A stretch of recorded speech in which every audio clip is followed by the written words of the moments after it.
सभी बच्चों को जय हिंद। मैं सुरेश उके, व्याख्याता, शासकीय बहुउद्देशीय बालक उच्चतर माध्यमिक विद्यालय कुंटा, जिला सुकमा, छत्तीसगढ़। बच्चों, आज हम कक्षा 10वीं विषय सामाजिक विज्ञान अध्याय 19 सरकारी बजट व कर निर्धारण के महत्वपूर्ण प्रश्नों का अभ्यास करेंगे। वस्तुनिष्ठ प्रश्न। प्रश्न 1, सही विकल्प का चयन कीजिए। पहला, मनरेगा के अंतर्गत रोजगार प्रदान किया जाता है। विकल्प ए 50 दिन, बी 100 दिन, सी 150 दिन, डी 200। सही उत्तर विकल्प बी 100 दिन। दूसरा, सरकार के राजस्व का सबसे बड़ा स्रोत है। विकल्प ए ऋण, बी सरकारी कंपनी का लाभ, सी कर, डी इनमें से कोई नहीं। सही उत्तर विकल्प सी कर। तीसरा, सरकार की आय और व्यय का लेखा जोखा होता है। विकल्प ए राजस्व, बी कर, सी लाभ, डी बजट। सही उत्तर विकल्प डी बजट। चौथा, केंद्रीय बजट पारित किया जाता है। विकल्प ए संसद में, बी विधानसभा में, सी राज्यसभा में, डी इनमें से कोई नहीं।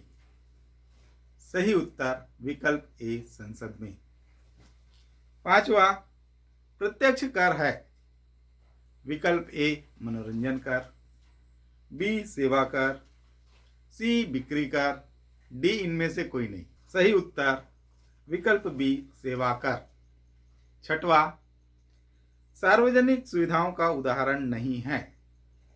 विकल्प ए कार, बी बिजली, सी सड़क, डी रेल। सही उत्तर विकल्प ए कार। सातवां, सरकार का मुख्य दायित्व है। विकल्प ए मूलभूत सुविधाएं उपलब्ध कराना, बी धन वसूलना, सी ऋण देना, डी उद्योग लगाना। सही उत्तर विकल्प ए मूलभूत सुविधाएं उपलब्ध कराना। आठवां, व्यक्तिगत रूप से सीधे सरकार को दिए जाने वाला कर है। विकल्प ए व्यय कर, बी सीमा कर, सी आयकर, डी सभी कर। सही उत्तर विकल्प सी आयकर। खंड ब, रिक्त स्थानों की पूर्ति कीजिए। पहला, कारखानों में तैयार होने वाली वस्तुओं पर लगाया जाने वाला शुल्क खाली स्थान शुल्क कहलाता है। उत्तर उत्पाद। दूसरा, सिनेमा में चलचित्र देखने पर लगने वाला कर खाली स्थान कर है। उत्तर मनोरंजन कर। तीसरा, गरीबों को प्रभावित करने वाला कर खाली स्थान कर है। उत्तर वस्तु। चौथा, राज्यों का बजट पारित करने के लिए राज्यों के खाली स्थान की मंजूरी आवश्यक है। उत्तर विधानमंडल। पांचवा, संसद में धन विधेयक का महत्वपूर्ण फैसला खाली स्थान करती है। उत्तर लोकसभा। छठवा, देश के लोगों को खाली स्थान सुविधाएं उपलब्ध कराना सरकार का दायित्व है। उत्तर मूलभूत।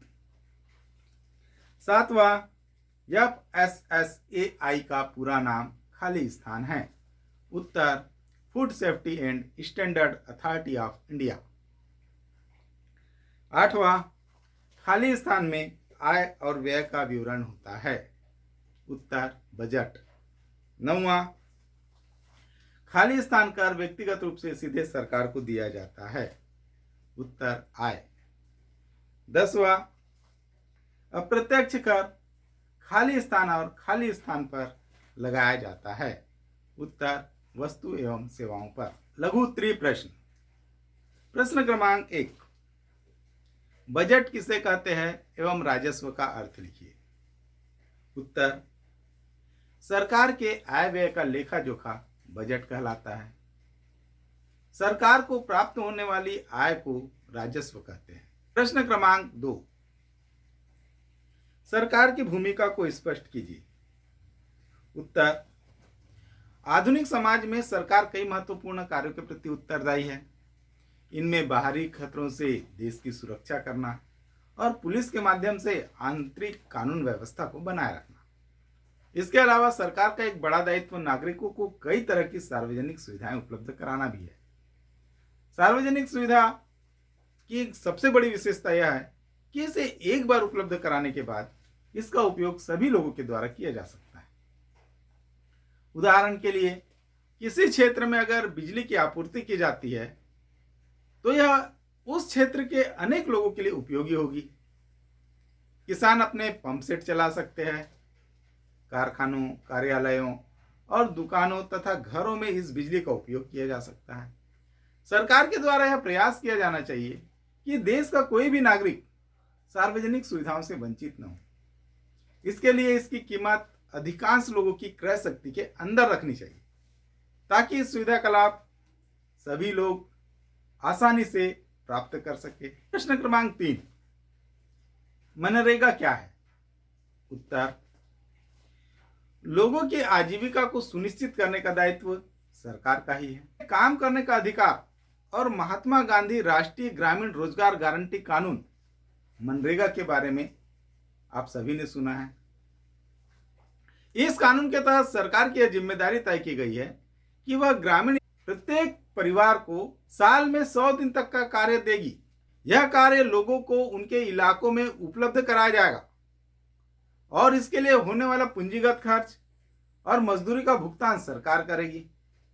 स्थानीय स्तर पर रोजगार उपलब्ध करवाकर मनरेगा के तहत सामाजिक उपयोग के कई कार्यों जैसे चेक डैम, वाटर हार्वेस्टिंग संरचनाएं, सड़कें, तालाबों का निर्माण किया जा रहा है।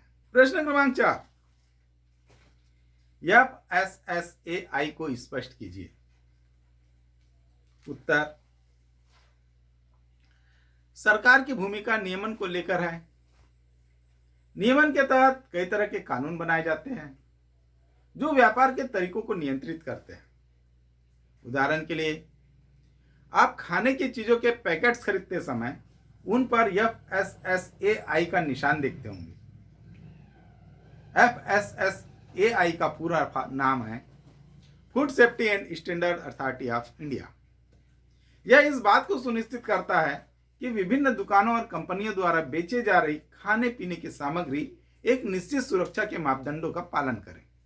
कुल मिलाकर FSSAI खाद्य सामग्री को विभिन्न नियमों और निगरानी के जरिए सुरक्षित बनाकर सार्वजनिक स्वास्थ्य की सुरक्षा के प्रति जवाबदेह है। इसके तहत खाद्य सामग्री को सुरक्षित रखने के लिए विनिर्माण, संग्रहण, वितरण और उत्पादों की बिक्री के संबंध में नियम बनाए जाते हैं।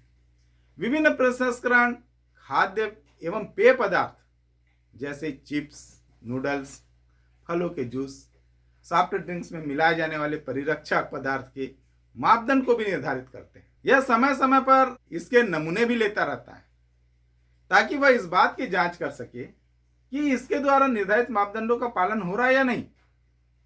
यह इस बात को भी सुनिश्चित करता है कि वह सीलबंद खाद्य पदार्थों पर उत्पादन एवं समाप्ति की तिथि व मात्रा अवश्य वहां पर अंकित होनी चाहिए। प्रश्न क्रमांक 5, सरकारी बजट किसे कहते हैं?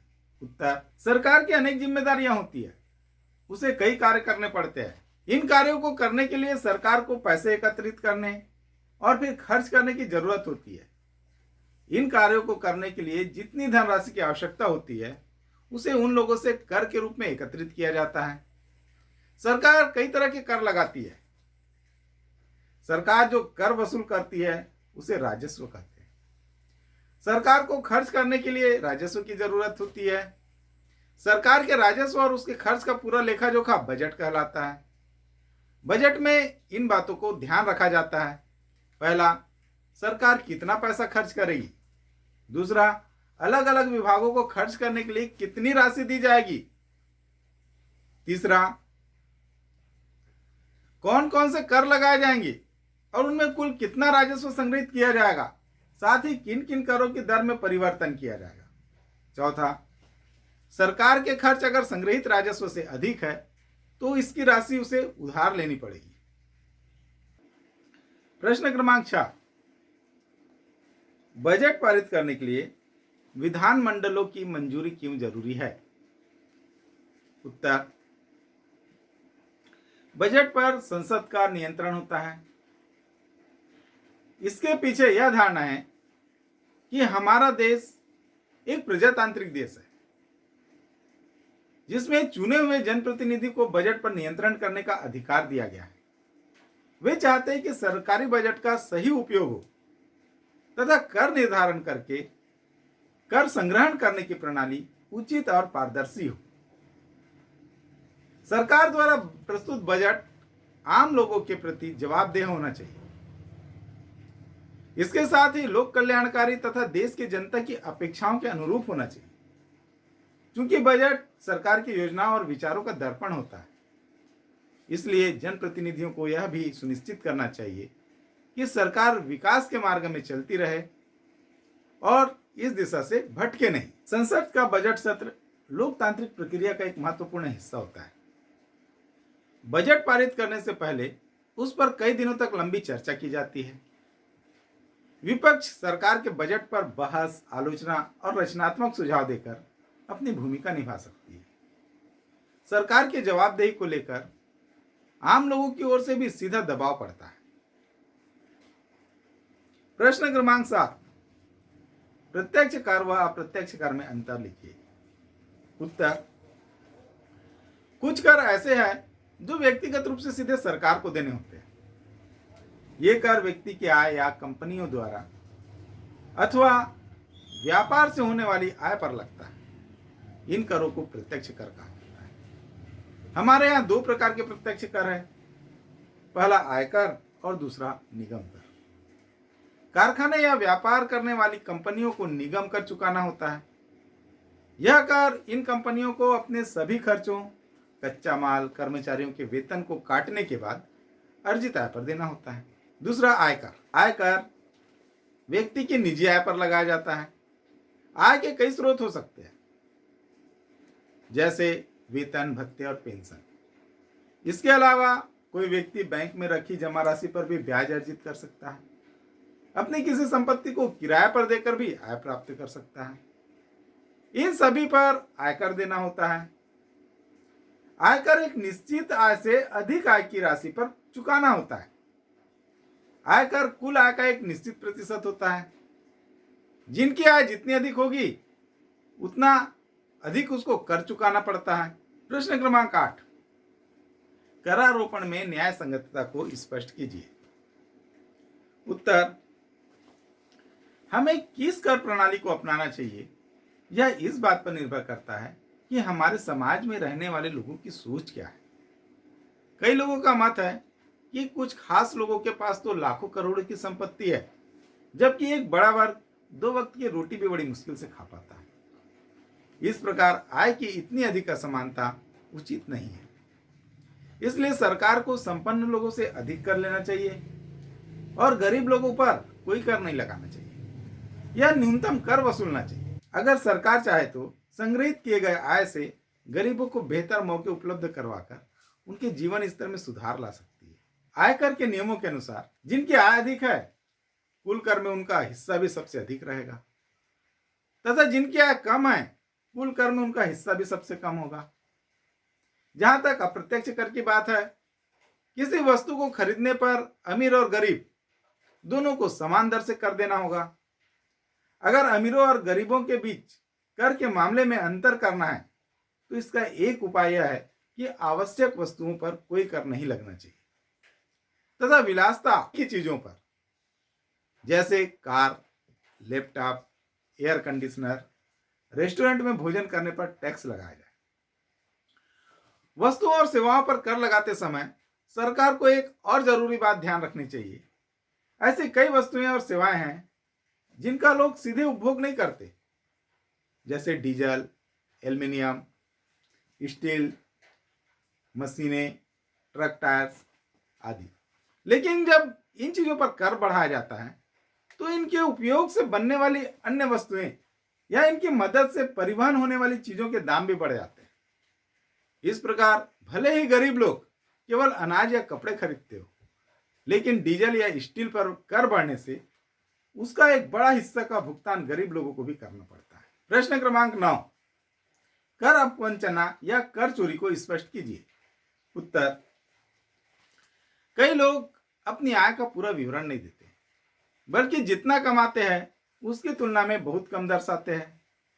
छुपा कर रखी गई हुई इस आय को काला धन कहा जाता है। कई कारखानों के मालिक, अमीर जमींदार, व्यापारी जितना पैसा कमाते हैं उसे बहुत कम दिखाते हैं। जिन लोगों को एक निश्चित आय, मासिक वेतन मिलता है, उनकी आय की गणना आसानी से हम कर सकते हैं। उनकी आय पर कर जहां से वो वेतन प्राप्त करते हैं वहीं से सीधे काट लिया जाता है। इसलिए वेतन पर कर की चोरी करना मुश्किल हो जाता है। इन लोगों की आय के और भी अन्य स्रोत हो सकते हैं। चूंकि कृषि से अर्जित आय पर कोई टैक्स नहीं लगता, इसलिए इनमें से कई लोग दूसरे स्रोतों से प्राप्त आय को भी कृषि में अर्जित आय बता देते हैं और आसानी से कर की चोरी कर लेते हैं। इस प्रकार कर की चोरी करने वाले लोग कई तरह के होते हैं जो अपने पास काला धन एकत्रित करके रखते हैं। काले धन पर अंकुश लगाने के लिए आयकर विभाग द्वारा समय समय पर कर की चोरी करने वाले लोगों के ठिकानों पर छापे भी मारे जाते हैं। विभाग कर चुकाने की प्रक्रिया को और भी आसान बनाने के लिए निरंतर प्रयास कर रही है ताकि लोग कर का भुगतान आसानी से कर सकें। दूसरी तरफ अप्रत्यक्ष कर को आसानी से संग्रहित किया जा सकता है क्योंकि इन्हें संग्रहित करने के स्थल पर ही आसानी से प्राप्त कर सकते हैं, जैसे उत्पाद शुल्क कारखानों से, सीमा शुल्क अंतर्राष्ट्रीय हवाई अड्डों व बंदरगाहों से, और बिक्री कर व्यापारियों से वसूल किया जाता है। बिक्री कर में भी कर की चोरी की जाती है, जैसे कई व्यापारी समुचित बिल जारी नहीं करते और आधिकारिक बही खातों में बिक्री को बहुत कम दिखाते हैं। वैट का मकसद ही वस्तुओं और सेवाओं पर होने वाली इस कर की चोरी को कम करना है। प्रश्न क्रमांक 10, खाद्य सुरक्षा के संबंध में सरकार की भूमिका को बताइए।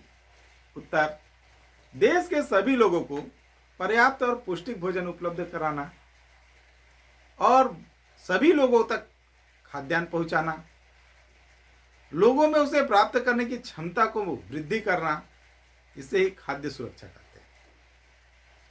सरकार ने इसके लिए खाद्य सुरक्षा कानून बनाया है जिसके अंतर्गत प्रत्येक पात्र परिवार को रियायती मूल्य पर खाद्यान्न उपलब्ध कराया जाता है। प्रश्न क्रमांक 11, सरकार सार्वजनिक सुविधा क्यों उपलब्ध कराती है? उत्तर, देश की सुरक्षा और कानून व्यवस्था के साथ सभी नागरिकों को सार्वजनिक सुविधा उपलब्ध कराना सरकार का दायित्व है। इसका उपयोग देश में सभी लोग करते हैं, जैसे बिजली, पानी, सड़क, स्वास्थ्य और शिक्षा आदि। प्रश्न क्रमांक 12, सरकार के ऐसे कौन कौन से कार्य हैं जो गरीबी को कम करने के लिए सीधे जुड़े हुए हैं? उत्तर,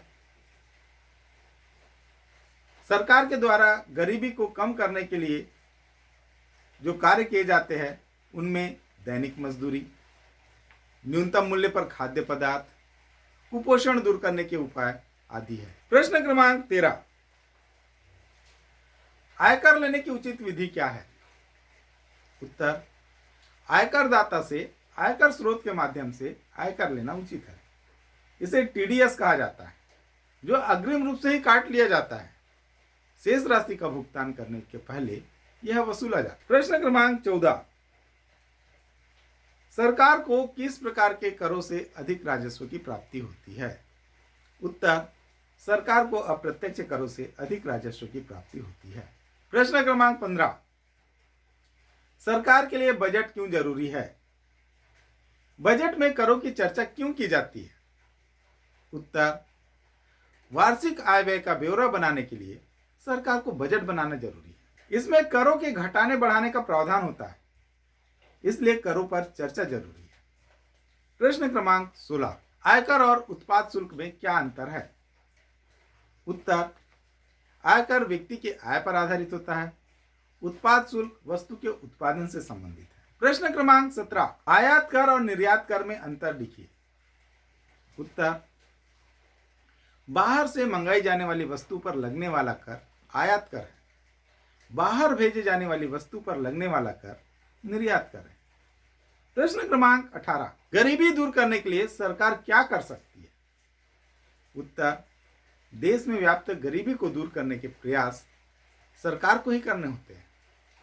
इसके लिए सरकार को दैनिक मजदूरी की नियमित प्राप्ति, न्यूनतम मूल्य पर खाद्य पदार्थ, कुपोषण दूर करने के उपाय, इन सारी चीजों पर ध्यान देना जरूरी होता है। प्रश्न क्रमांक 19, मूल्य संवर्धन कर के बारे में आपके क्या विचार है, चर्चा कीजिए। उत्तर, मूल्य संवर्धन कर प्रणाली में उत्पादक मूल्य संवर्धन पर ही कर चुकाता है। इसमें बिक्री और खरीदी का सही रिकॉर्ड रखने पर मूल्य संवर्धन कर का पहले भुगतान हो चुका है या भुगतान बाकी है, इसके मिलान से इसमें कर की चोरी की संभावना कम हो जाती है। इस कर की दर प्रत्येक राज्य में भिन्न भिन्न है। प्रश्न क्रमांक 19, वस्तु एवं सेवा कर जीएसटी क्या है? उत्तर, वर्तमान में कई प्रकार के अप्रत्यक्ष कर हैं, जैसे कि उत्पाद शुल्क, बिक्री शुल्क, सेवा शुल्क इत्यादि। यह वस्तुओं और सेवाओं पर अलग अलग होते हैं। इसके अतिरिक्त अलग अलग राज्यों में भी अलग अलग कर लगाए जाते हैं। उदाहरण के लिए पंजाब में पेट्रोल महंगा है, जबकि हरियाणा में सस्ता है। इस कारण राज्यों में आवश्यक प्रतिस्पर्धा होती है तथा उद्योग व्यापार भी एक राज्य से दूसरे राज्य में पलायन कर जाते हैं। इसलिए केंद्रीय सरकार ने यह निर्णय लिया है कि सभी प्रकार के अप्रत्यक्ष कर खत्म कर दिए जाए। तो बच्चों, इसी के साथ ही हमारी आज की यह क्लास यहीं पर समाप्त होती है। मैं उम्मीद करता हूँ आपको मेरी क्लास पसंद आई होगी। इसे ज़्यादा से ज़्यादा लाइक करें, शेयर करें और सब्सक्राइब करें। धन्यवाद। जय हिंद।